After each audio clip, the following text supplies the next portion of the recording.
Namaste, Hari Om. Start.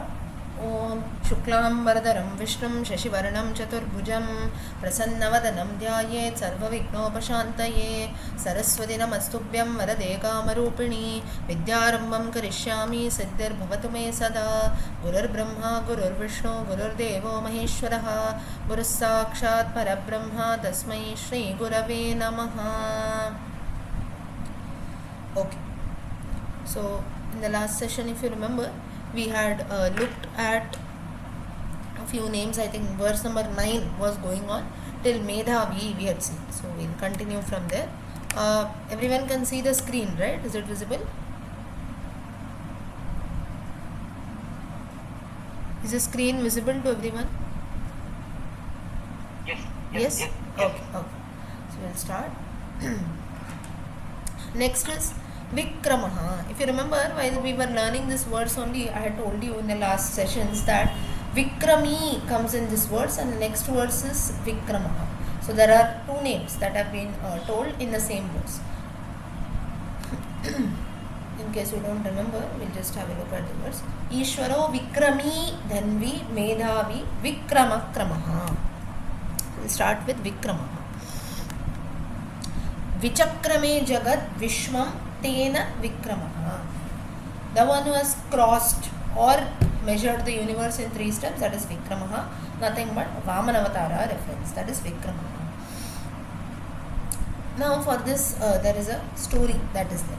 So though as per the Shankara Bhashya definition of Vikramaha is with regards to the Vamanavatara, still the meaning out of for Vikramaha is quite different. That has been mentioned in the commentaries. So let's look at that. That is the second meaning. Vina Garudena Pakshina Kramadva.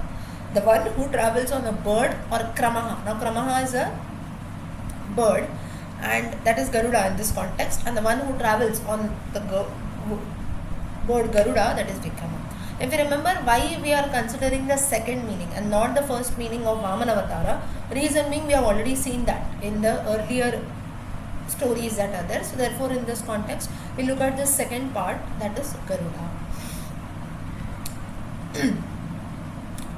Now once there was a Rishi, his name was Hema Rishi. He wanted Lord Vishnu as a son-in-law. Now usually if you see Brihu, he also wanted Narayana to be born as a son-in-law. Similarly, this Hema Rishi also, he wanted the Lord to be born as a son-in-law. And at that time, goddess Mahalakshmi, she first incarnated as Komalavati, and to her, this Hema Rishi, Hema Rishi wanted a son-in-law who should be married to his daughter Komalavati, who was none but goddess Mahalakshmi herself, and the husband who will be married to her will be Lord Vishnu. So now if you see whenever the Lord is married and so on, you will have a lot of horses, chariots, elephants that are always carried about. Now even for war also, or the different vahanam, that is the reason even today you attend any Brahmotsavam, Kalyanotsava, you can see that the vahanas that are being carried are always Ashwavahanam, Gajavahanam and so on, right? So this is a tradition that is being done everywhere, wherein you go to any temple or maybe there is even a small in the sense maybe like a festival, like a car festival. Usually in the months of April and May, if you see, you have the Rathotsava taking place everywhere, right? So at that time we have the horses and cars and elephants that are usually driven. Now why there are many other vahanas also, like Simha Vahanam, Garuda Vahanam, Gaja Vahanam, Ashwa Vahanam and so on that are done. But why so much of importance is given to Gajavahanam, that is elephants, and Ashwavahanam, horses? There is a reason for that. Now elephants and horses are said to represent the Vedas. Elephant represents the Shakha, that is it. All of us we belong to some or the other Shakha. Yajush Shakha, Sama Shakha, Rik Shakha. Those who chant their Abhivadanam, you will know this. So mostly everyone belongs to the Yajush Shakha. Very few belong to the Rig Vedas. Then the third comes to Sama Shakha, that is the Sama Vedas. And horses represent the Samhita. Now the Shaka, if you see people who learn the Vedas, you will know that learning the Shaka and Samhita, if you compare, Samhita is usually chanted very quickly. Like it will not have much of full stops and everything. It has to be chanted continuously. Whereas in the case of Shakha that is there, like for example, you take the Purusha Sukta, you have a lot of breaks, right? They're in the form of verses, shlokas or lines, wherein you have a full stop, then you have a place where the verse ends. So you can take a pause in between. So Shakha is comparatively easy. We cannot say easy, but then comparatively easy to Samhita. Whereas Samhita is like a wide chunk that is there. Together we have to chant, it will not have much full stops and pauses in between. So these elephants and horses are said to represent the Vedas, that is Shakha and Samhita. And Garuda, that is the reason whenever you go to most of the temples, especially in South India, big temples, if you go, you will always see horses and elephant statues or maybe carvings out of stone that are made and kept in the temples. There is a reason for that. Now there can be other animals also, but mostly if you see the animal sculptures that are made in temples are of elephants and horses alone. You cannot find mostly of any other animal. You cannot see maybe a monkey or some other animal that is there, right? Usually it will always be of elephant and horses. This is the reason because both elephant and horses represent the Vedas, the Shakha and the Samhita. And further, now the Garuda who is there, the Vahana of Lord Vishnu, he is called as Veda Swarupi or Veda Vikramaha, because Garuda himself is an embodiment, is a you can say a full package of the Vedas. That is because the eyes of Garuda represent Vaidika Vimanam. They say the eyes of Garuda, that is just by looking at the eyes it represents the Vedas, all the 4 Vedas. The head of Garuda represents Trivrit. Now what is this Trivrit? Trivrit is a mantra that comes in. Trivrit. Now in the Vedas, if you see, there are not only the Vedas, in general if you look at Sanskrit literature, you will find a few words like for example Brit, Bhat and all that. If you especially go read the Lalita Sahasranama and also Stotras, you have Om, Aim, Reem, Shreem, or even the Devi Mahatmya. When we do the Sankalpa, you will find a few people chant all these mantras. They are not shlokas, they are mantras, right? Or even when you do the Saundarya Lahari Patanam, you have a few mantras that are to be chanted. Mantras are like this: Brit Swaha, Brit Swaha. Whenever they do those homas, yajnas, you would have heard all these mantras, right? So that is Trivrit or Tribrit that we say. They are all Vedic mantras. So therefore the head of Garuda represents these mantras. Then his entire body, if you say, body, his Atma, his tails, his wings, everything is represented by one each. All these body parts are represented by Vedic mantras alone. And his Nama, when you chant Garuda Namam is when we just call out the name Garuda, that represents Yajurvedam. The Chandas, the body parts represent the Chandas. Chandas, Gayatri, Trishtup, Anushtup, Brihati, Pankti and so on. The Vedic Chandas or Vedic meters that are there, they represent the body parts of Garuda. So, like this, the entire structure of Garuda, starting from the head till the toe and the entire body, represents the Vedas alone. And Vik means birds. Vik and Kramaha means a one. So Vikramaha together when we say a bird on whom Lord Vishnu sits upon. So Vik usually is used for birds, and the bird who is serving the Lord as a Vahana, that is none but Garuda himself, on whom Lord Narayana sits. He travels about here and there, and we too worship Garuda as the Vahana of Lord Vishnu. So therefore one who is Veda Swarupi. So Vikramaha together means one who sits on Garuda. Now why so much of explanation is given? Now if we say that Vik is bird and Kramaha is what on whom Lord Vishnu sits as a Vahana, considers the Garuda as his Vahana and sits, that can be the only meaning that can be told, right? Why do we have to talk so much about Garuda being a Veda Swarupi? His parts represent the different parts of the Vedas. Elephants, horses are a part of Vedas. Why so much of explanation is needed? The reason being, we are not talking about any normal ordinary bird. Or that maybe you see a bird flying in the sky, that can be a Vahana for Lord Vishnu. No. For the Lord, if a bird has to be a Vahana, there have to be some special characteristics and features that is none but the Vedas alone. So entire body structure of Garuda represent the Vedas. That is the reason he is called Veda Vikramaha. Therefore, though Vik is a bird and Kramaha is one who has considered this bird as his Vahana, that is Garuda, Lord Vishnu himself who considers Garuda to be his Vahana, he is Veda Swarupi. So So when we say Vikramaha, here it means that one was considered the bird Garuda as his Vahana, as per the definition that you see. The story behind this, Garuda is considered to be a Veda Swarupi, all his body parts represent the Vedas. So the Nama that is to be chanted is Vikramaya Namaha. So by chanting this Nama, the Palashruti is just as Garuda is considered to be the Vahana of Lord Vishnu. Similarly, by chanting this Nama Vikramaya Namaha, the Lord will be like a guide to all of us. To guide, to be always on the right path in life, to always do the correct things in life. So Vikramaya Namaha is like a guide who is always there to protect us and guide us, to keep us on the right track in whatever we do in life. Okay. Did everyone understand this Nama? Vikramaya Namaha? Yes? Yes. Okay. Next is? Yes, ma'am. Okay.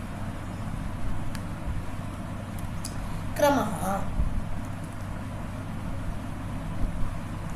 Kramanat kramahetutvat va kramaha. One who has crossed over all the three worlds, or one who helps us cross. That is the samsara, one who helps to cross over this material life. Now to experience kramaha, or to know the exact true meaning of kramaha, you must refer to an external text, that is Bhaja Govindam, composed by Adi Shankaracharya. Starting from verse number 1 till verse number 31 or 32 roughly. In those 32 verses, I think a few of us, you know Bhaja Govindam, right? With meanings we had learned together. Anyone? Sanjeev ji, Sundari ji, you know, right? Okay. Anyone else, you know Bhaja Govindam? No? I have learned. You have learned. I have learned. Yes. Yes. So Bhaja Govindam, those who don't know, please learn it along with its meanings. A very deep meaning, philosophical meaning, conveyed in a very, very simple way by Shankaracharya. You don't even need someone to teach you the shlokas. You can learn it by yourself. Even the meaning also. But the meaning you should interpret it in the right way. That is one thing. But the way is very, very easy. That is there. The reason being, Shankaracharya's talent is seen here. In just about 30 to 32 verses, he tries to reveal greatest of greatest philosophies in the same context here that we see of Kramaha. How to cross over all the three worlds, or how it helps one to cross over this material life, and why it should be crossed upon. That is also told. Now, if you see Kramaha, why I am giving you this reference of Bhaja Govindam, because this Kramaha meaning is as per the Shankara Bhashya, and Adi Shankaracharya has only composed Bhaja Govindam. Adi Shankaracharya always believed in Advaita philosophy, saying that there is one Supreme who is there in between. To attain that, we all want to attain that. We have a circle around us that is stopping us, like a barrier that is stopping us from reaching that Supreme who's there in middle, and that the barrier that is there, that is nothing but Maya. So you can imagine like a circle that is there. In between the circle, you have the Lord, or you have the Supreme, you have your goal, and we are all outside the circle. So we have to cross over that circle. You have a few games also, if you see, wherein as young children, all of us, we would have played. A group of friends, we form a circle. In between, you have a person running, you have a tenor who is outside, and the person outside, he has to go in order to catch the person inside. But all of us, we have to, who have made the circle, we have to stop the person, right? So all of us, we would have played such games. Adi Shankaracharya gives such an example. He says that the goal is there in between, we have to catch hold of that. We have a barrier, we have a circle around us, we are outside the circle. That circle is nothing but Maya. So he says that we have to cross over this Maya. Maya is illusion. So we are all in that circle. We are all living beings, we have our own material desires and all of that. Now it is not wrong. Please let us note something, that some people will not like when you speak such words. What Maya, what this, what illusion, this and that. We are all human beings, we want to enjoy our life. God only has blessed us with this human life, so let us enjoy it. You must enjoy it. Raksha Kavacham you can consider, yes. But Adi Shankaracharya's context, it is Maya. Maya is illusion, wherein now all of us, we have our own experiences, right? Human life is very good, you have been blessed and all that. But you see the problems that come in, there is never ending to that. Something happens, okay, now till now I was being set, I put in so much of efforts and hard work to ensure that I myself, I am settled. Now that I am settled, I ensure that my children are getting settled. Once children are getting settled, now next is their marriage. Now I have to worry about that. Once they are married also, there is no guarantee whether the family of my son will be good. So I have to worry about that. So you see, worries keep on coming and going, and at one point of time we feel that I don't want anything to happen, I don't want anyone, let me live all alone. Right? So this is Maya, wherein Shankaracharya says that all this that we have is just temporary. So that is the reason in Bhaja Govindam he has a verse. Punarapi jananam, punarapi maranam, punarapi janani jathare shayanam, iha samsare bahudustare, kripaya pare pahi murare. He says this is a continuous process. Punarapi jananam, 100 years, okay, we say roughly human period. 100 years no one lives, right? And it will always be a short period. For about 80-90 years a person lives. What he does in that? Maybe he lives, he fights for his family, he lives with his family for his rights, this, that, he puts in efforts. After 80 years, that is done. Next now, he has to take birth. Punarapi janani jathare shayanam. Again he has to sleep in the womb of some other mother. Iha samsare bahudustare. This world is so cruel. This world is full of troubles. Kripaya pare pahi murare. He says, oh Murari, you save me from this world. Otherwise it will be a continuous process. We can never come out of this. Continuously you're going inside, you're taking birth, you're living for some time, again you die, again you have to take a new birth. So this is kramaha. When we say kramaha, let's not get too philosophical, but then this is a meaning wherein we say kramaha. So worshipping the Lord and by chanting his nama, we would be able to get out of this samsara. Now some people will not like, some people will say, why I should get out of this samsara? Human life I'm enjoying, right?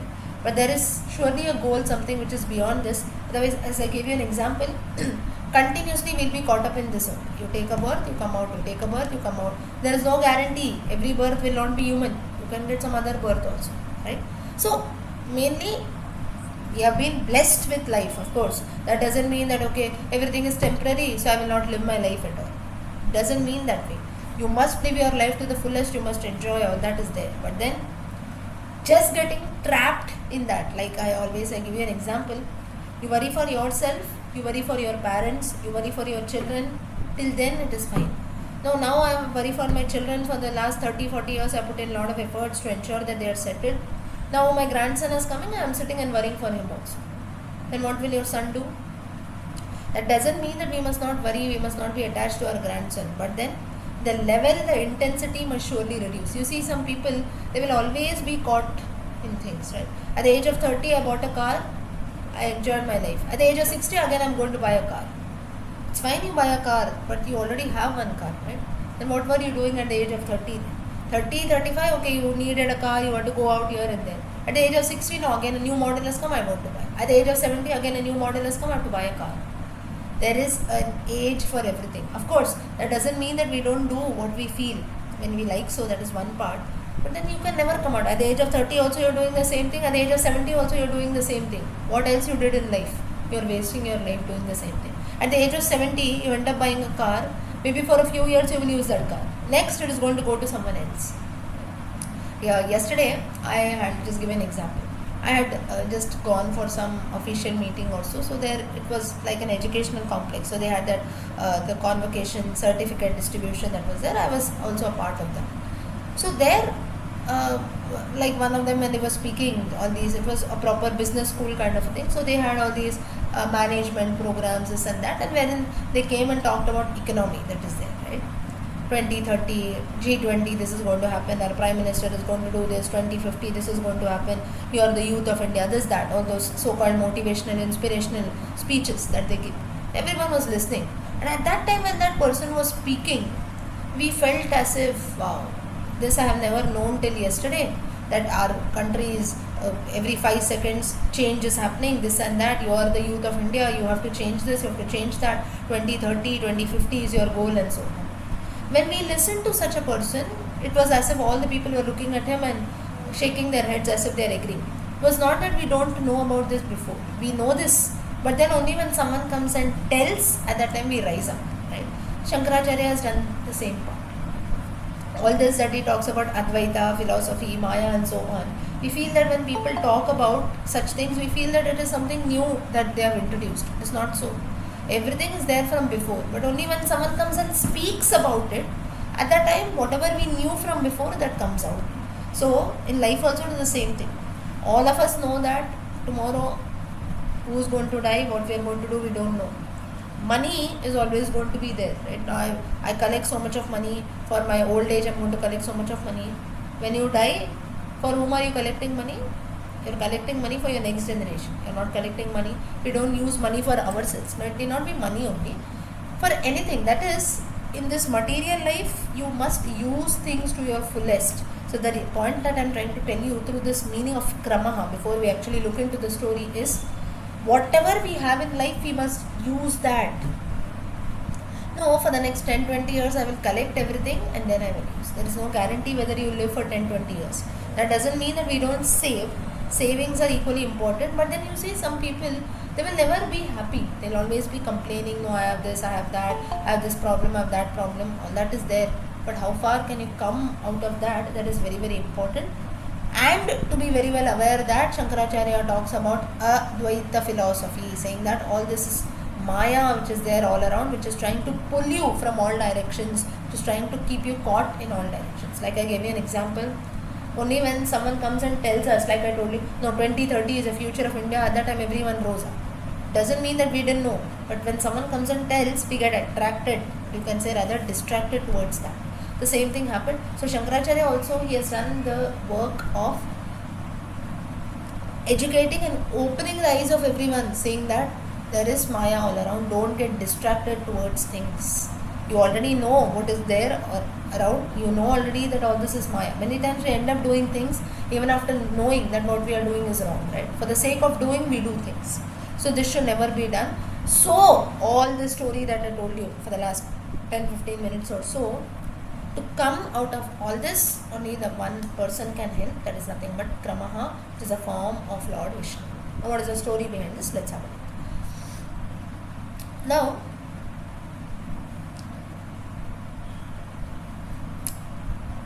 in Tamil Nadu, there is a place called Tirukannangudi.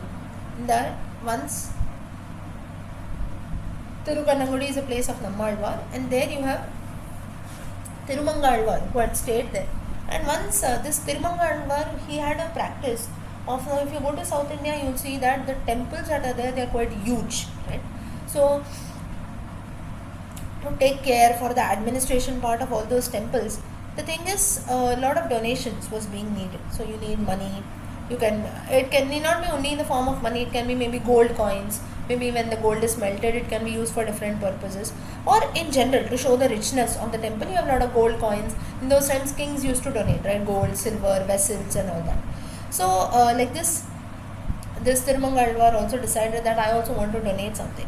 But now how he could get and donate everything is maybe through collecting a lot of funds, or maybe to actually digging mines. In those times, people how they used to contribute is, they themselves used to go and dig under the ground, dig the metals. In mines, they used to dig, and that's how they used to collect everything like iron, bronze and so on, and they used to give. So this was all a tradition. So one fine day, this Tirumangalvar, he found a golden pot, a kalasham that we say, a pot that was full of gold. And he decided that I'll go and I should donate this to a temple. So let me go and I'll donate it to a particular temple that I find. But now it was already late in the evening, so he had to spend the night somewhere, and he had this gold pot with him. And we know whenever we have something very precious like gold or lots of money also, we have to be very careful, right? Because anyone can come and steal it, take it away. So then this Tirumangalvar was also worried, he did not know what to do. So he did that under a tree. There was a tamarind tree, tamarind puli that we say, imli. So under the tree he dug a hole, he kept his gold pot inside and he covered the pit. And he told the tree that, now considering the tree also to be a living being, like we consider trees and plants and living things, he told the tree that you have to be careful. You are the one who is going to protect. While I am sleeping at night, you have to ensure that no one comes and steals my pot away. I have dug a hole and kept it inside the ground. You have to be a witness. So the tree was doing that. And it so happened that obviously, now no thief came there, but then a person who had this work of digging the ground, and maybe you see those so-called miners and so on, they have this work, right? They dig the ground, whatever they get, metals and everything, they will collect that, they'll go and sell it somewhere. So such things, there were miners nearby, it was a mining area. So one fine day this miner came, it was quite early in the morning, around 4 or 5. So at that time this Tirumangalvar, he was sleeping. So the tamarind tree also, because this Tirumangalvar had told him that you have to be awake me and so on, it started shaking terribly, and therefore a lot of tamarind seeds, they fell while Tirumangalvar was sleeping under the tree. Tamarind fruit, it started falling on the head of Tirumangalvar. Immediately he got up and he saw that this person was digging the ground. So he said, "No, why are you digging the ground? You should not dig a ground like this." And the miner said that this is my job. I come and do this every day. We dig the ground and whatever metals and anything we get, we collect that. Sometimes even water, we get groundwater and so on. So all that we collect and we go and offer it maybe to the Lord, or if we get some metals, we go and sell it. So that's, we do it for our living. So Tirumangalvar said, "No, no, no, that's not needed. Today you don't do this. I will do that. If I get anything, I will surely come and give it to you." Now that person, the digger who was there, he felt very awkward. He said, "Why till date nobody has come and told like this, that we will dig and if we get anything, I'll come and give it to you." He didn't understand anything, but then he said, "Okay, leave it. I will do that." So now what this person, he came there and he went away. He agreed and he went away. Meanwhile, now a second person comes there and he says that the part where you're sleeping, he tells Tirumangalvar, the part where you're sleeping here, it belongs to me. This entire land belongs to me, this plot. So I'm going to cut off this tree also and I'm going to take over this land. And now when you have to build a plot, you know that the ground has to be dug and so on. So Tirumangalvar said, "No, no, no, you cannot do that. What is the proof you have that this land is under your name and so on? You bring all your property papers and everything. We'll then decide. You call the village panchat, that is the local body. We will decide. We'll have a small case or so and so on. So we'll do all this tomorrow. 24 hours you go and bring all your papers and everything. When you say that this land belongs to you, I need some proof." The person, the landlord who was there, he said, "Okay, I will go and get all my papers and all the villagers, everyone we will call tomorrow and take our decision. And then if you have to leave this land, you have to leave, and then I will take over this land and everything and use it for my purpose." So Tirumangalvar, what he did was, so one day time was given. So at night, it was the next night. So wherein he decided, the first night it was spent under the tamarind tree, wherein the person came and he wanted to take.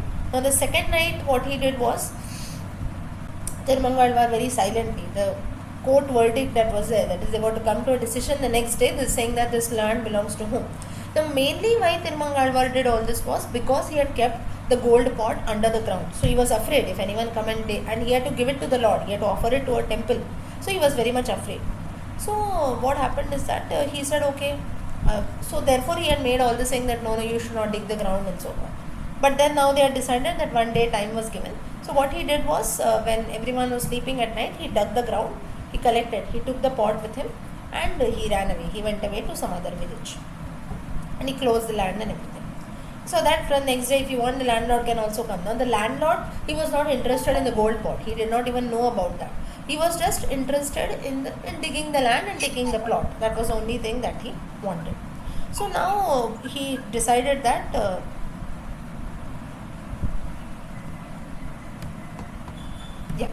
So now here saying, taking the golden pot, he moved further.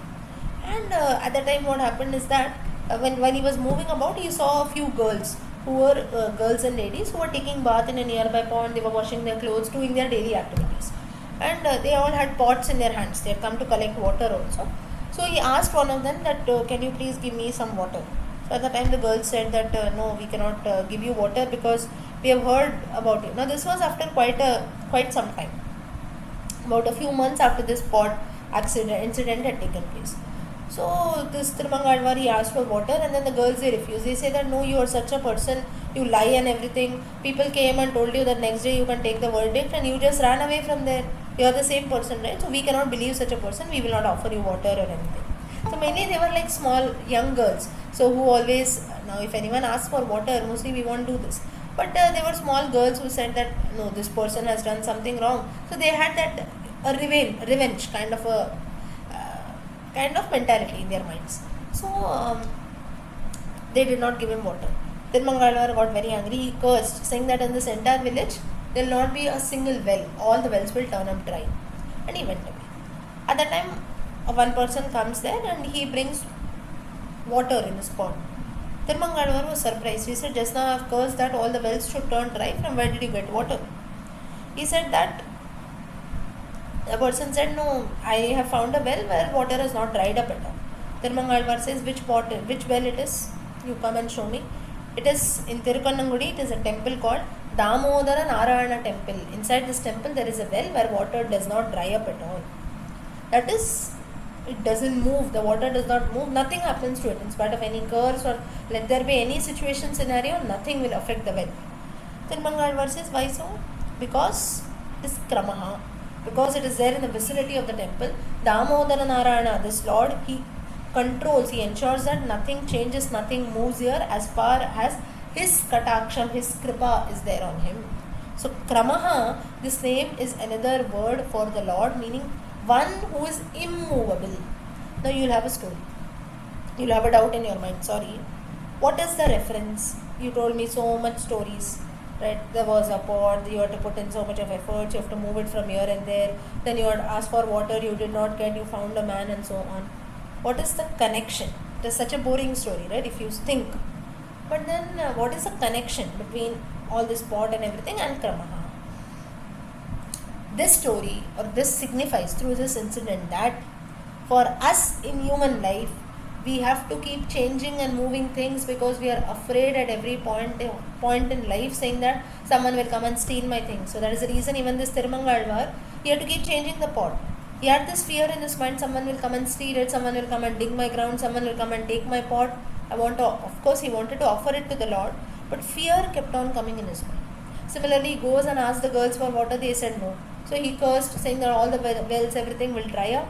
But only the Lord's well inside the temple did not dry up. This again shows human incapacity. That is, humans can excel everywhere but not in front of the Lord. Right? So your curse, even though that too he was an alvar, not a normal human being. He was an alvar, great person. But still his curse did not work in a temple. So this shows that through all the stories that are there, these two incidents that I told you, shows a difference between human beings and gods. That is the reason we are always one level below the Lord who's there. Therefore, whenever we consider that I can do everything or nothing is impossible for human beings, we use such taglines, right? Nothing is impossible. And now you will see why that Kramaha explanation that I gave you with Bhaja Govindam and so on, why that is making sense now is everything is just Maya or illusion in human life. You have to put in so much of efforts just to save that one pot. Put in so much of efforts. You curse saying that all wells will dry up, but still one well has not dried up. So, through all the stories and the philosophy that is there, only one point is being shown, that is Kramaha, saying that the Lord is the one in front of whom nothing will stay. He is immovable.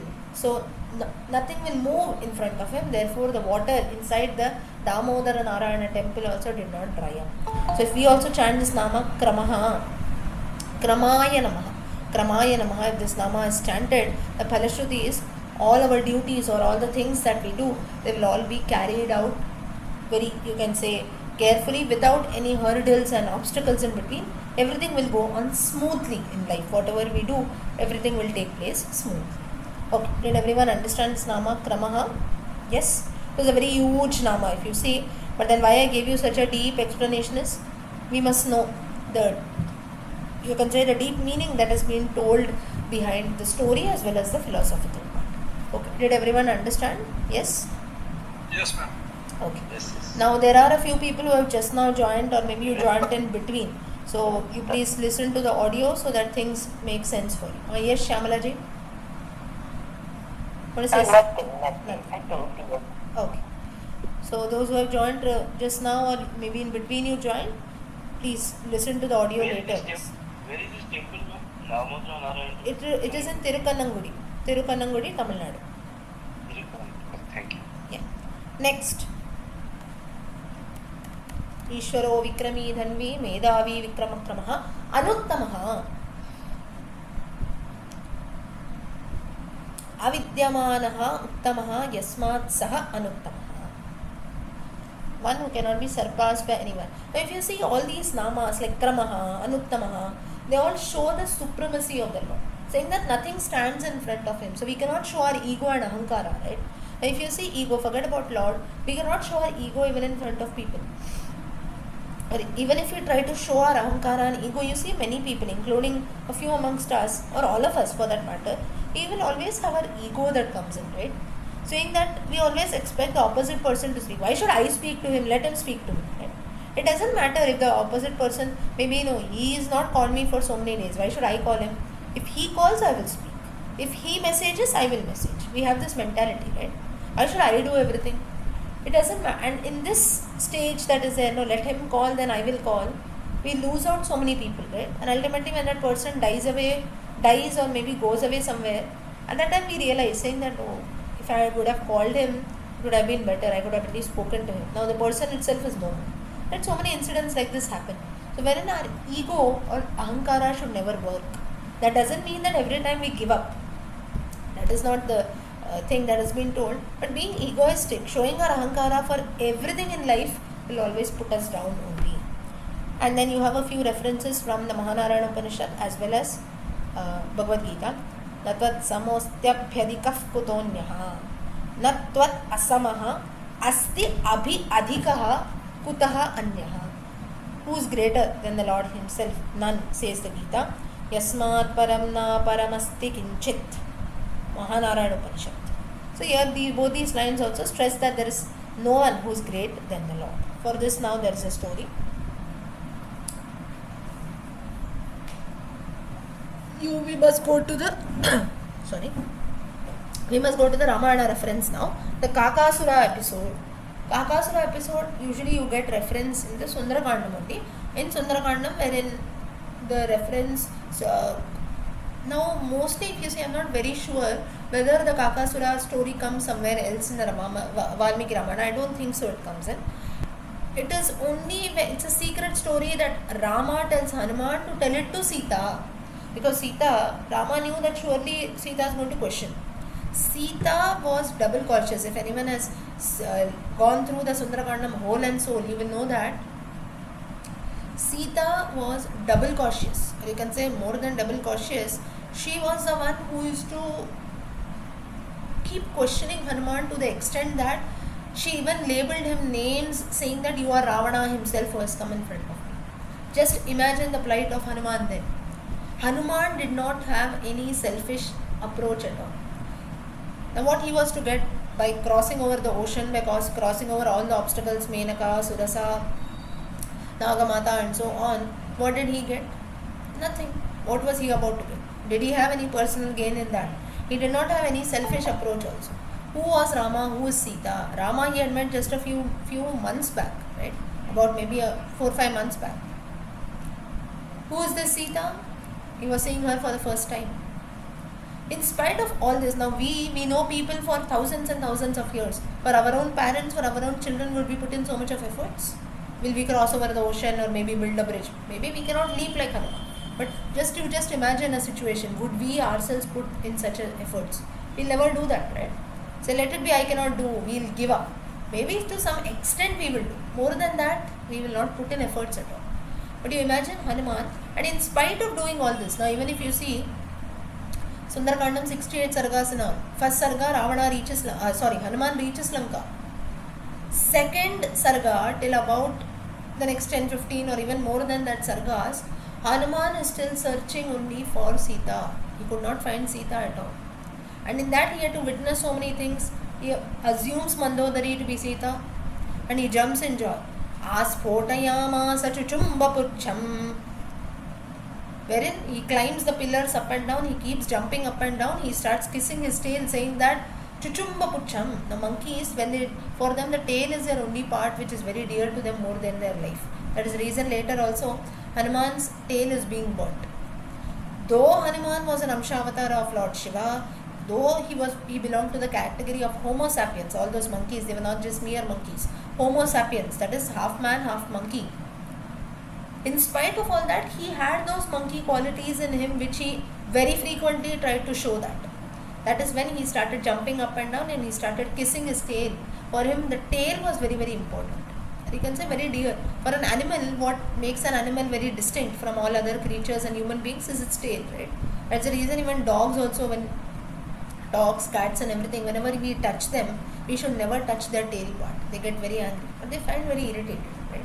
That is because the tail is something which is very much dear to animals.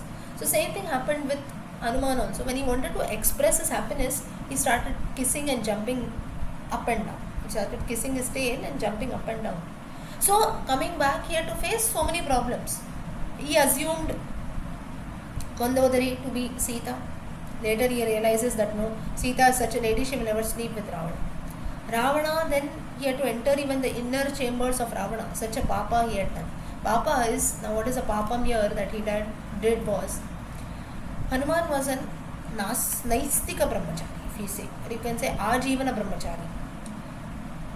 He had never seen a woman in his life apart from his mother, that too for a very short time. Later he went to Gurukula and then he had to live with Sugriva. So he did not, and in spite of that, whether you are married or not married and so on, it is very wrong to delve inside the inner chambers of a married couple. Not even a married couple, it can be for anyone. If someone is sleeping, we must not disturb. Or if someone like a couple is being married or so, let them be newly married, old married or whatever it is, we must never disturb them.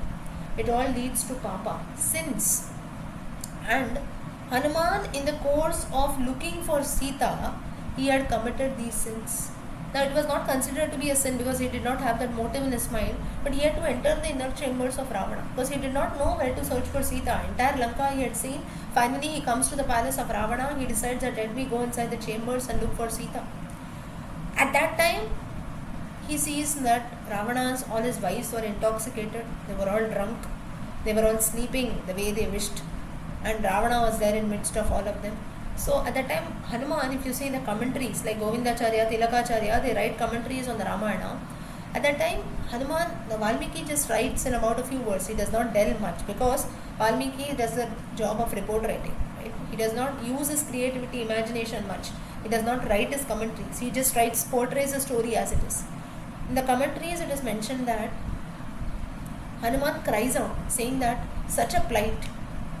I am a brahmachari. I am an Aishtika brahmachari. I don't want to. I know what I am doing is wrong. I know all this is sinful. I don't want to enter the inner chambers. I don't want to look at women like this.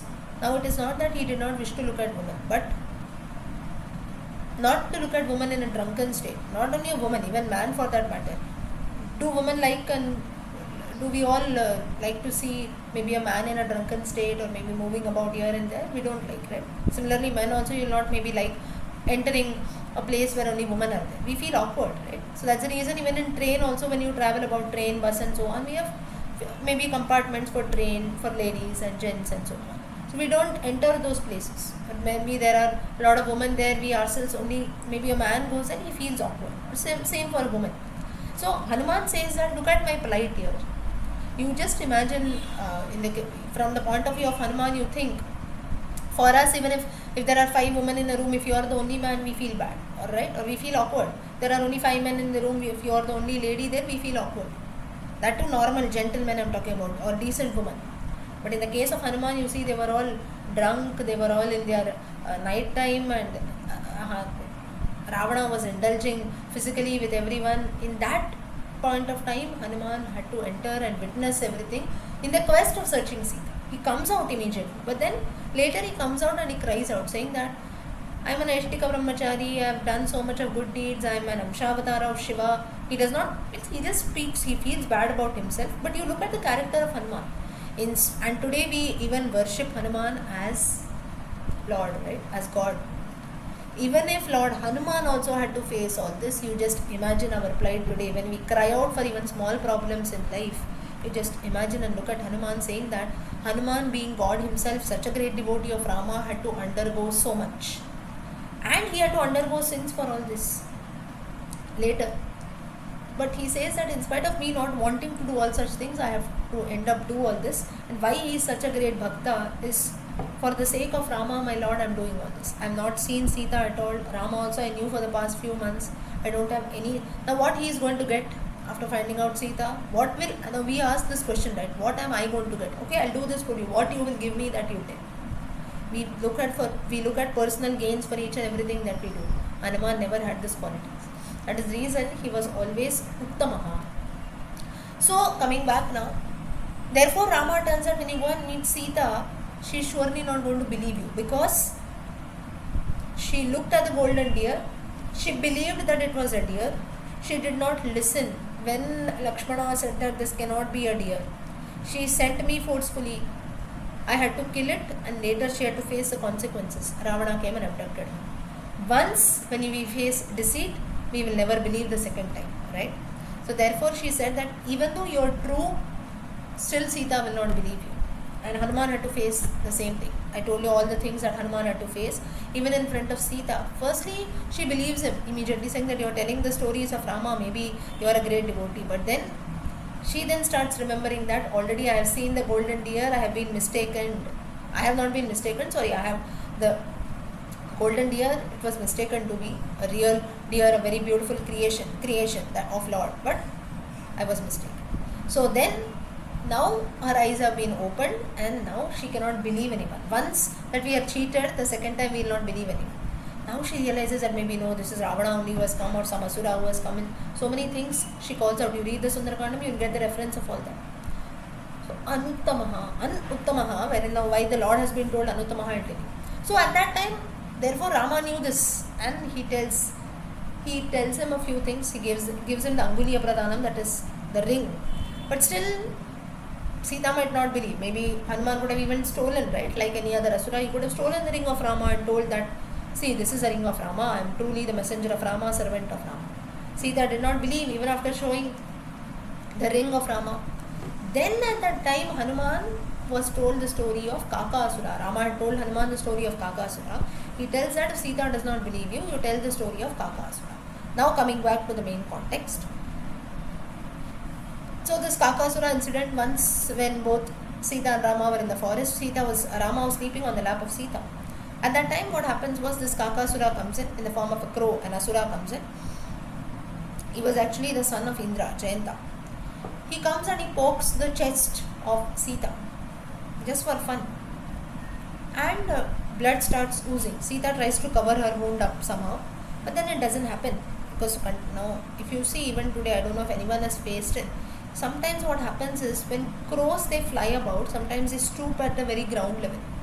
They will fly, and sometimes they will maybe fly at your head, over your head, and go, and very lightly you can feel the beak of the bird touched upon. They don't do that purposely, but sometimes they fly. Has anyone experienced that? A crow coming and pecking at you? Not purposely, but it will very closely, it will fly over your head. Has anyone experienced? Yes, Vishnu, it happens. Yes, usually it will happen with everyone. And then the slightly, even its beak, it just touches your head. The pain is very, very severe. So the same thing happens with Sita. Here it did not do it purpose. Here it did not happen that it just went over his head. It had actually come and poked Sita on her chest. And at that time blood started oozing. But still she controlled because Rama was sleeping. So then, but the blood was oozing in such a way that a few blood drops that fell on Rama. And Rama immediately got up saying that from where blood is coming, and then he saw Kakasura also nearby. He asked Sita, and he knew before Sita could tell anything, he knew that this Kakasura's beak also had those droplets of blood. So immediately he understood and he cursed Kakasura. And when he was about to curse, what he did was, he took out a blade of grass, he chanted the Brahmastra mantra. The blade of grass turned out to be an Brahmastra, an arrow that releases Brahmastra. And it went about, and the crow started flying everywhere. It went Vaikuntha, Brahmaloka, Satyaloka, Indraloka, everywhere it started flying. It went to Brahma, it went to Shiva, everywhere it went. Still the Brahmastra was falling. Ultimately, it came and fell at the feet of Rama. Trin lokan samparikramya tameva sharanam tataha, tameva sharanam vrajaha. This is the words that comes in the Ramayana. Trin lokan samparikramya. Trin lokan, all the three words, samparikramya. It goes about, it roams about. Finally, tameva sharanam vraja, or tameva sharanam tataha. It comes and falls at the feet of Rama. At that time also the crow was so, you can say it was so ignorant. You know how it did Sharanagati? It kept its legs ahead and its face at its back. Now, whenever you go to a temple and also you see, even today you go to some temples, you see people, the way they sit, they will keep their legs straight and sit. We must never do that. Some people, you have those leg problems and all that, that's a different thing. But in general also, we must, especially in the puja room, kitchen room and everything, we must never keep our legs straight. If you cannot sit down, you sit on a chair, that is fine. But you should never keep your legs straight and sit. Until and unless you have some pain or something, you sleep while going to bed, that is another thing. We must never do that. That is the reason we must never show our legs also. Show our legs in the sense, it is like when we kick or even by mistake our leg falls on someone, we ask for forgiveness, right? So that is the same thing here. So this Kakasura also, when he asked for surrender, he said that without showing his head, he showed his feet to Rama. And at that time, Sita tells this Vakyam, Trin Lokan Samparikramya Tvameva Sharanam Raja, saying that this Kakasura, Sita shows Karuna, compassion on Kakasura, and he tells him that this is not right, the way of surrender. You must always bow down your head. That's the reason even today when we surrender, we first put our head down. We don't put our feet, right? Feet is always back. We put our head down there. And the chest part is considered to be very, very, you can say auspicious, or you can say the chest part of a woman, because it has got karuna.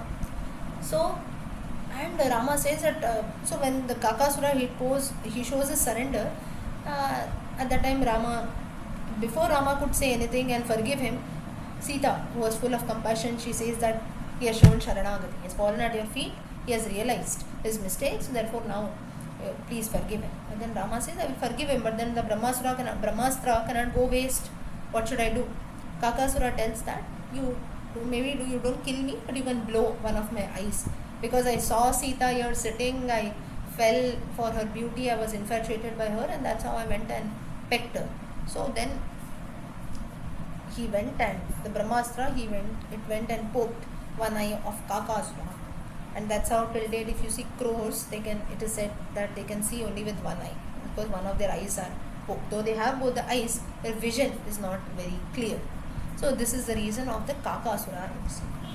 Now, why is so much of importance is given, or why did Kakasura go and just peck at the breast or the chest part of Sita? There is a significance for that. Rama here stresses upon, and he says that it's not there in the Ramayana, the commentaries he mentions that the chest part of a woman should never be touched upon, or should never be, you can say, humiliated, or even woman also in general, any wound on the chest part should be like, we must take care of it very carefully.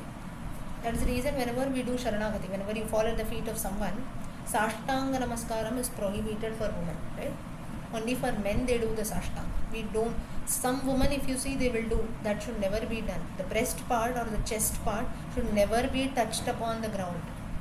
Always remember this. No, none of us, we don't do that mostly, but still in some temples also, if you go, some people, or the Anga Pradakshinam also when we do, women, therefore they should never do the Anga Pradakshinam. The chest part should never fall at the feet. Should never touch the ground, that is it. That's the reason we do the small Namaskaram, if you see, and men have to do the Sashtanga Namaskaram. Because the chest part is considered to be very auspicious, an epitome of Goddess Mahalakshmi herself. Therefore, Sita also, why Rama got so angry? Now, if you sit and wonder here, okay, Kakasura had done a mistake, he came and poked at the chest of Sita, but it was a body, he could have given some punishment, right?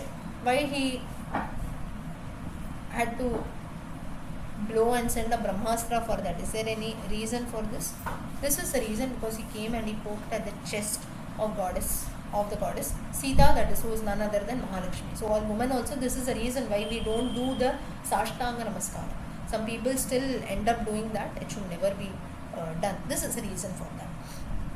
Now here, coming back to this Nama Anuttamaha, why it has been told is, Kakasura, once he realized his mistake and he tells Rama that you blow my eye now, at that time he sits and wonders that this Sita, who has got so much of compassion and karuna, and at the same time Rama also, he listened to her. Therefore, in spite of me poking at the chest of Rama and poking at the chest of Sita, causing her so much of trouble, in spite of that Rama got angry, he sent a Brahmastra. But listening to Sita, he also felt that, okay, this person should not be killed, maybe he can be punished and sent away. That is, they had shown so much of karuna, they have shown so much of compassion on me. Who are they? Who are both of them? Who is this divine couple? he asks, Ka in Sanskrit is Strilingam, meaning who, and Kaha is Pullingam, that is masculine, again meaning who. So that's how the name for a crow has come, Ka, Kaha. In Sanskrit, those who know Sanskrit, or in other languages also we say, right, Kaka, Kaka, Kaka, and so on. Why we say so? This is the reason for that. In Sanskrit, Strilingam is Ka and Pullingam is Kaha. That is because Kakasura sits and wonders, who are this divine couple, Ka and Kaha, who is she and who is he. So this is how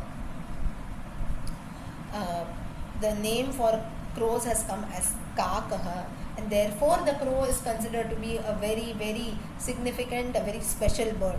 Till date, we do all the tarpanam that we do, all their ancestors, whatever we offer, Pindadanam is done, and then the crows only have to be offered. Because the crow has got a very special significance. There are many other contexts also, because here it has been one context is it has been blessed by Rama himself. So this is the reason. So Anuttamaya meaning one who has one who cannot be surpassed. That is, you cannot win over him. Now here Kakasura wanted to come and show his greatness by poking at the chest of Sita. But in front of Rama or in front of the Lord, nothing will work upon. And Anuttamaya Karuna. Anuttamaya meaning the Karuna or the compassion that he shows has got no level at all.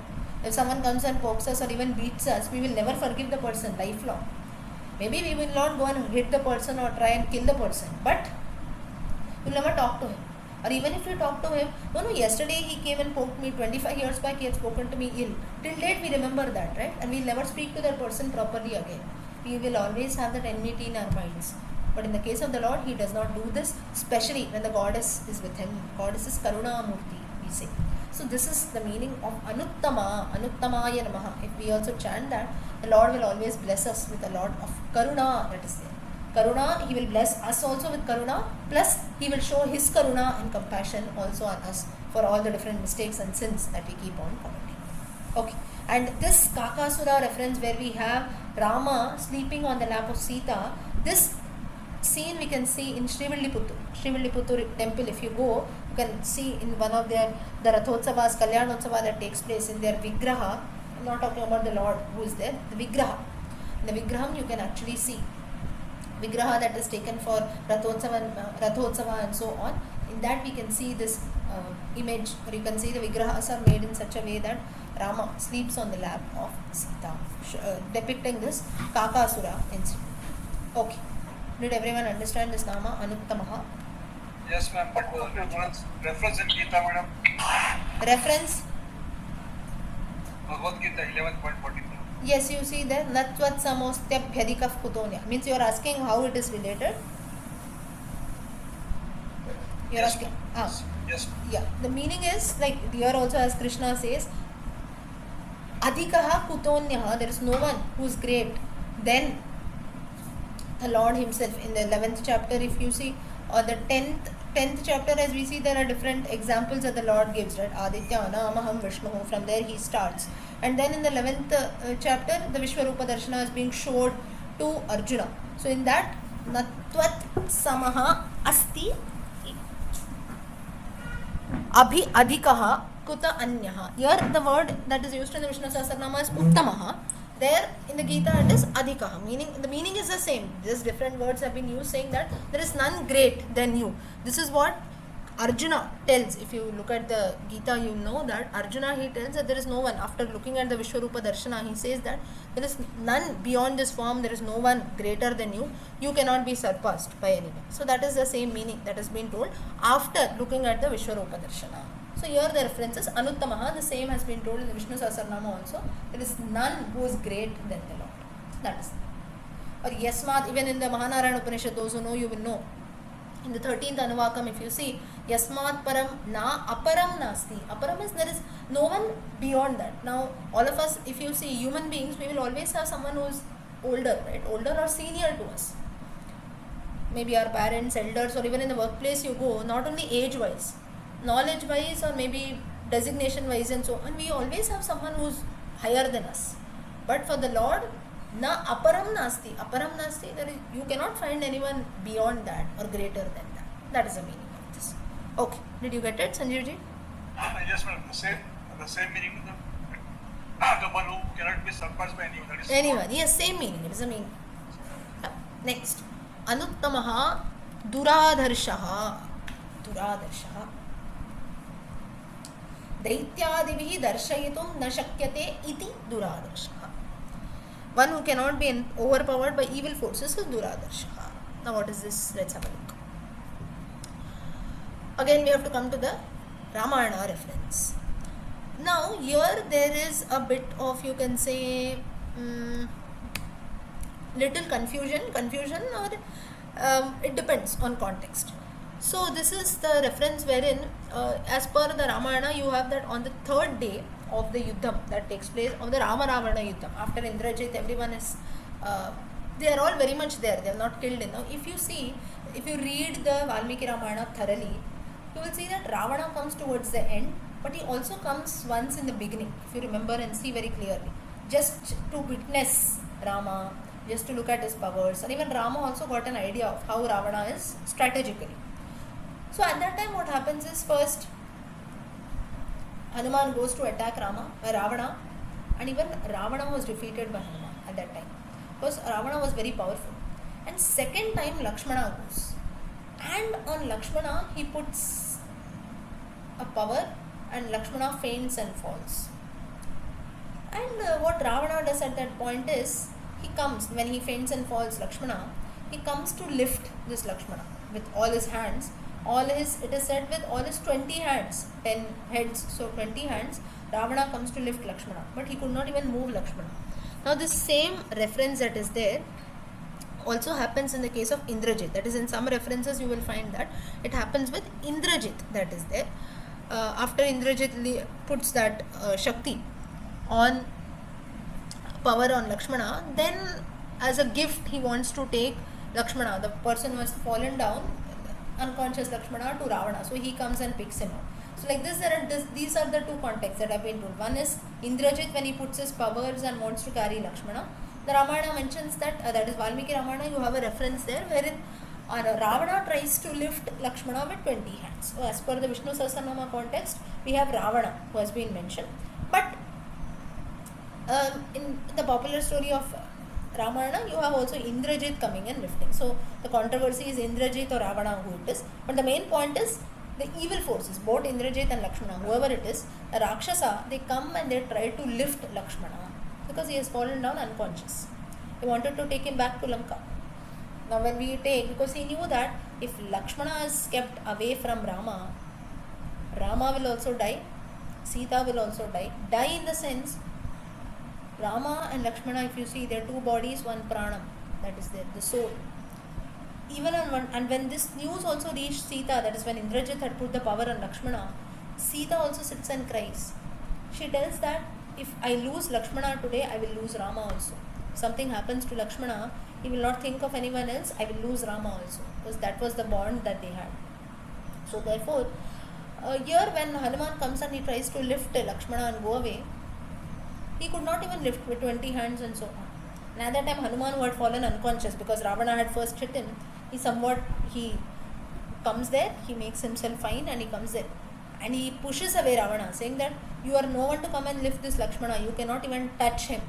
The reason being, he is an avatara of Sheshanagaha, on whom the Lord himself sleeps. Who are you to lift him there? And secondly, an amsha of the Lord himself is also present in Lakshmana.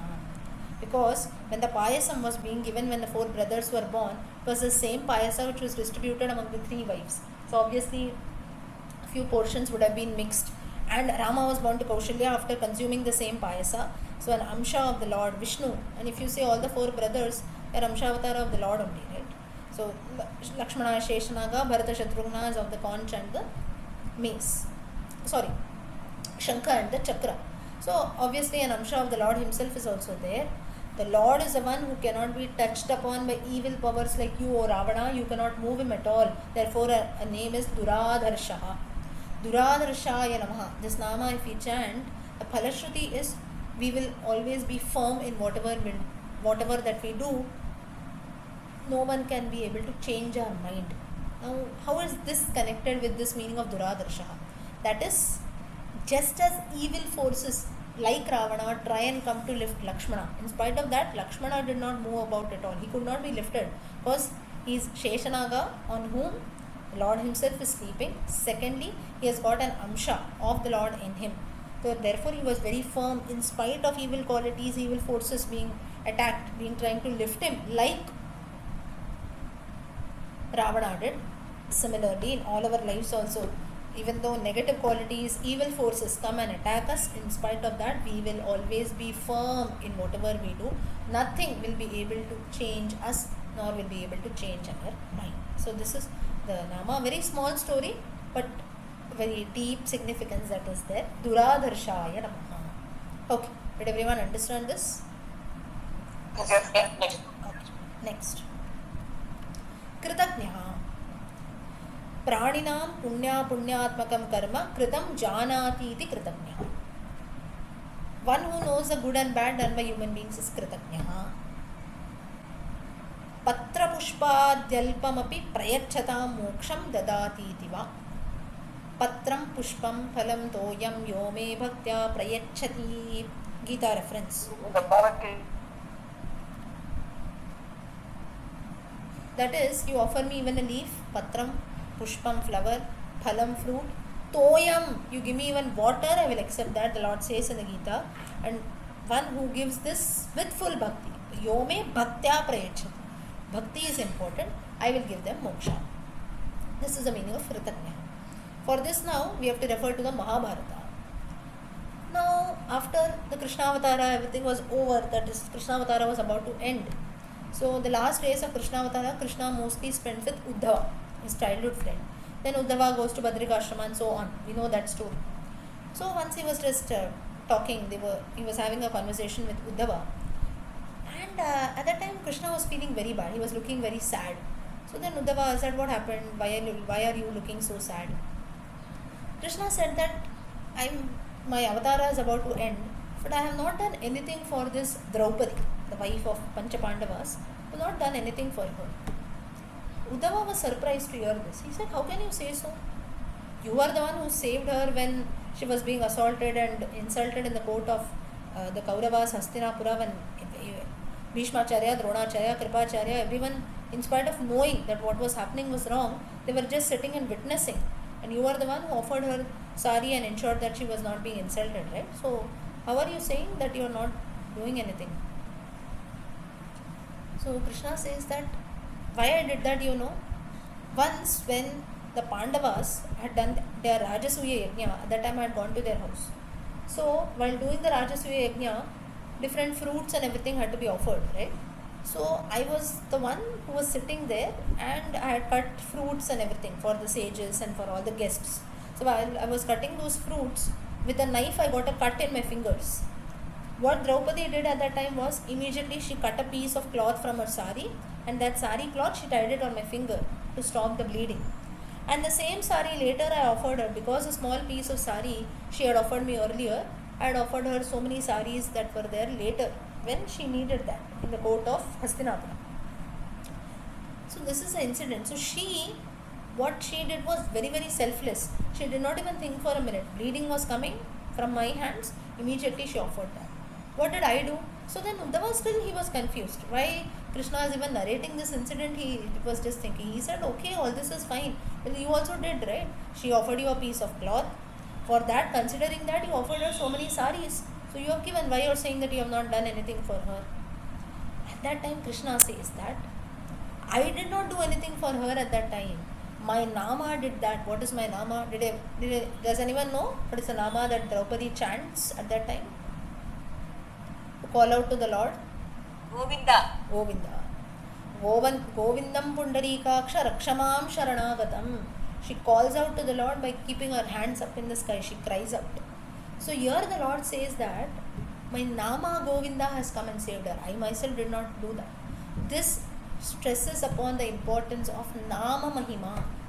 You don't have to go and worship the Lord also just by merely calling out his names, Ramanama as we say. Similarly, Govinda, this Nama you see, that is more than enough. Nothing else has to be done. Kritatnyaha. this reference that is there, what this tries to show and how it is related. So Uddhava here, he feels that maybe this is, you can say, like the humility of the Lord, right? He says, I have actually now Govindam, he says my Nama has come and saved Draupadi. Nama means ultimately what? It is the Lord himself has come and saved, right? Because Nama, the names of the Lord and the Lord himself, they are not different. But then why this has been shown here is to show the Kritatnyata of the Lord, wherein to show that the Lord, whenever he does something big for all of us, still he tries to show that what he does is very, very small. That's the reason here he says that I have not done anything. My Nama only has done, and I have not done anything great also. But Draupadi, what she did is truly great, because she is the one who has offered everything to me. Wow, that is when I needed, my hand started bleeding, she offered me a piece of cloth. No, that is nothing, right? If someone's hand is bleeding, obviously we are going to offer. There is nothing great. But then look at what Draupadi did was she offered a piece of cloth. But that also the Lord has considered great. And what he did, he offered her so many saris when she was in need. What he did was truly great. But that he does not take the credit for that. He says, no, what I have done is very small. I have not, in fact, I have not done anything. My Nama, because she called out to Govinda, I did that. That is Kritatnya, meaning that the second meaning is more applicable here. One who gives moksha to even those who merely offer flowers and leaves, or who merely do even small things like Draupadi did here. What she did was, one is she offered the piece of sari, she covered the bleeding hands, bleeding fingers of Krishna. Secondly, what she did was, she just called out to Govinda. This is the only thing that she did. But the one who, this also the Lord considered great. So the meaning of Kritatnya is Lord who considers his devotees' contributions, be it small or big, to be the greatest, and his own contributions and karuna, however great or big it might be, he considers that to be very small. That is Kritatnya. That is the meaning. Kritatnyaya Namaha. If we also chant this Nama, we will also develop this quality, and the Lord also, he will bless us. Even if we do the mere sheer small things also, if we do, maybe once you chant something, you chant this Nama, Rama, Rama, Rama 3 times, that also will give you moksha. So this is a Palashruti of this Nama, Kritatnyaya Namaha.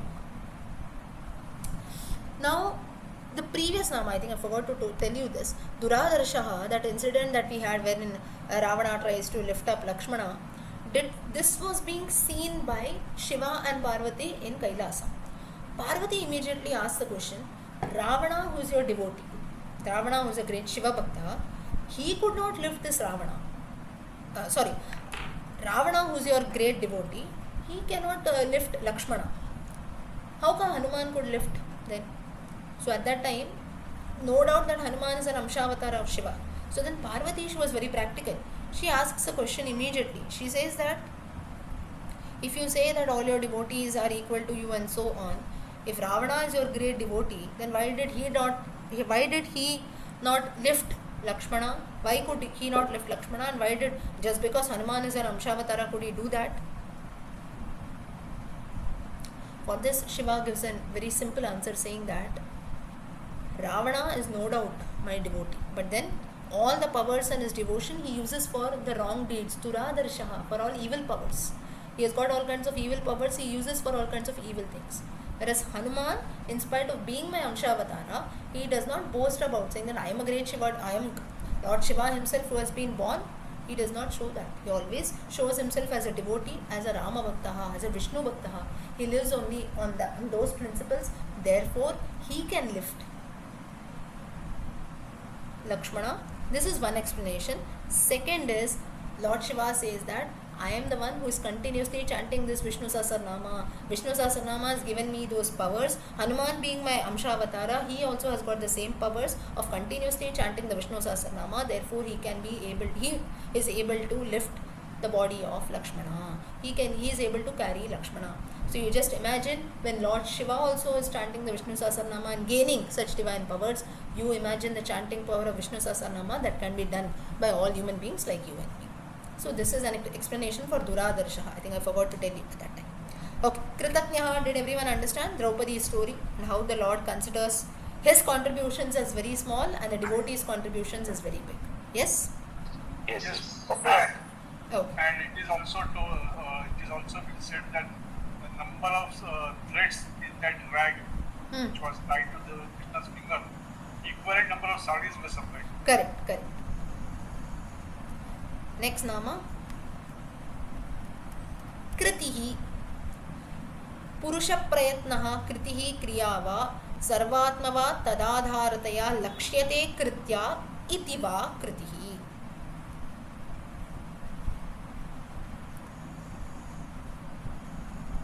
That is, efforts that are being put by someone who rules over everything or who has a control over everything is kritihi. That is one who is served, that is kritihi. One who is worshipped, he is kritihi. Now, for this again we have to go to the Ramayana reference. This is an incident wherein after the Vanavasa, after the coronation of Rama decides to do the Ashwamedha sacrifice. Now, as we know, in the Ashwamedha sacrifice, an Ashwa, that is an horse, has to be offered as Bali, right? Has to be sacrificed. So, at that time,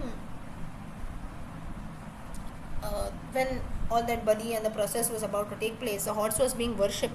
Immediately, the horse disappears from there, and a demigod kind of a person comes in front. So, Rama is surprised. He says, "Now what? Who are you?" and so on. So then that person says that I am one of the demigods. I got a curse that I will be turned into a horse, and once Rama comes and touches me, he does aradhana to me, like you are worshipping me now in the form of an Ashwa, immediately I will be freed from my curse. Now, this was a very, you can say,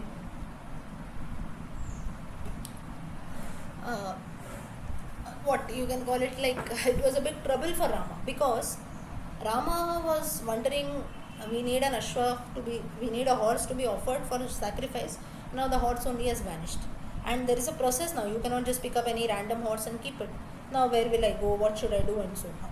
So he was worrying about that. At that time, Vasishtha, what he does is, he brings about ghee lamps made of ghee, and all those ghee lamps, using that he starts doing arati, starts doing Deeparadhana to Rama. Rama is surprised. He said, "What are you doing? I want an Ashwa and you are doing Deeparadhana to me. What is this?" So here, Vasishtha, he tells Rama that you are Lord Vishnu himself. So maybe we need not go and look for a horse now, if that is not possible. Merely worshipping you also, because you are kritihi, one who is served. Worshipping you is equal to doing an Ashwamedha sacrifice. So this is how this word kritihi has come in. Kritina, that is the nama, or you can even chant kritihi, that is there. So us also, when we realize, the Phalashuddhi of this nama is when we realize that who has to be worshipped. That is very, very important. When we realize that there is nothing beyond the Lord that is there. So to develop this omnipresence, to develop this quality that Lord is present everywhere, to recognize and to realize that the Supreme is everywhere. He is the one ruling over the entire globe, ruling over the entire human race, creatures and all that. That is the true significance of this nama, Kritihi. So very small significance, but it tries to show this. Same principle you can also see in the story that we have of Ganesha and Kartikeya, when they have a competition to go about the world, right? To find a fruit, that is the mango fruit. That you go about the world, one who comes to us, like a race, one who comes first, he will get this mango fruit. What does Ganesha do? He could not go about in his Vahana. He goes around Shiva and Parvati 7 times, thinking that my world are my parents only. If I go around them, Jagatav Pitara Vande Parvati Parameshwara. He goes upon that, and this again signifies Kritihi, meaning I don't have to physically go around the world. If I go around my parents Shiva and Parvati, that is equal to worshipping the world only, going around the world. Similarly, here also for an Ashwamedha sacrifice, if an Ashwa is not available, then worshipping the Lord himself who is in front of us, Rama. Vasishtha very much recognizes and realizes this, and that's the reason he ends up worshipping Rama.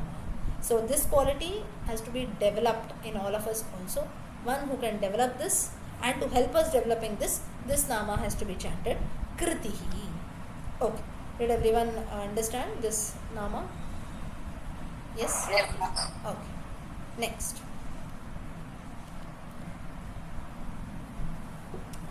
Atmavan. Swamahima pratishthitatvat Atmavan. From the Chandogya Upanishad you have a reference here. Sa bhagavaha kasmin pratishtita iti sve mahimnihi tishrutehi. Meaning that for a person to show his glory, he does not have to praise himself. Now, there are a few people amongst us also, we boast about ourselves, right? People who boast about themselves, they are never great. If we are truly great, that means others should talk good about us. Only that makes us a good person.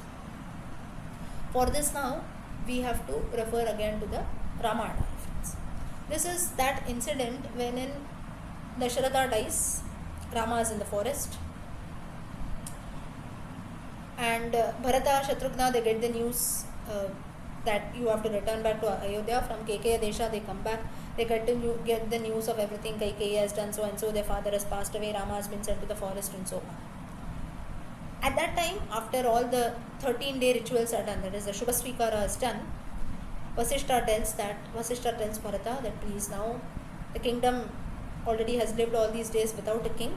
You must now surely take upon the kingdom in your hands, you must become the king. At that time, Bharata tells that Rajyam cha aham cha ramyashcha dharmam vaktum miharhasi, meaning Rajyam cha aham cha ramyashcha dharmam vaktum miharhasi. He is saying that there is only one dharma here, there is only one true path which has to be followed, that is nothing but Rama. I have to go and meet Rama, I cannot take the reins of the kingdom. If I take the reins of my kingdom in my hand today, that will be a great insult to Rama.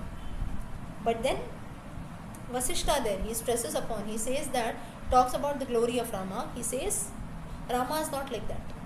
For him, for Rama, now here if you see, you just look very practically if you think, Bharata goes to Chitrakuta to bring back Rama.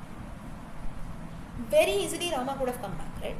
His father has anyway passed away, Kaikeyi has realized his mistake, Bharata too does not want the kingdom, he tells that you come and accept. So nothing wrong would have happened if Rama would have accepted, right? Could have immediately accepted the kingdom. Nothing wrong, ill would have happened. Rama did not do that. He tells no. Now even though the person who had told to follow the boons Kaikeyi, she herself has realized her mistake, she herself tells Rama that you come back to Ayodhya. For whom the kingdom had been taken, Bharata, he also is telling that I don't want the kingdom, you have to come and take back. So it was a very, you can say very practical, or you can say very logical way. But in spite of that, Rama does not accept. Reason being, he was the one who wants to follow the commands that were being told. This shows the glory of Rama, saying that in spite of the person, later you change your mind, that doesn't matter. But he is Atmavan Dridhavrataha. Balakanda Sankshepa Ramayana reference it comes. Dridhavrataha is very, very firm. Therefore his glory, four people don't have to come and talk. You know how Rama is? Rama is so great. This is how people come and talk. But then Rama himself did not have to go and say, you know how great I am, in spite of Bharata coming and calling me, in spite of Kaikeyi herself realizing her mistake and telling me that you return back to Ayodhya, in spite of my father, he has also tried, he is also not going to poke fingers at me. In spite of all that, I did not go, I stayed in the forest only. Never ever did Rama tell this. Rama did not even want to tell, Rama need not tell this at all.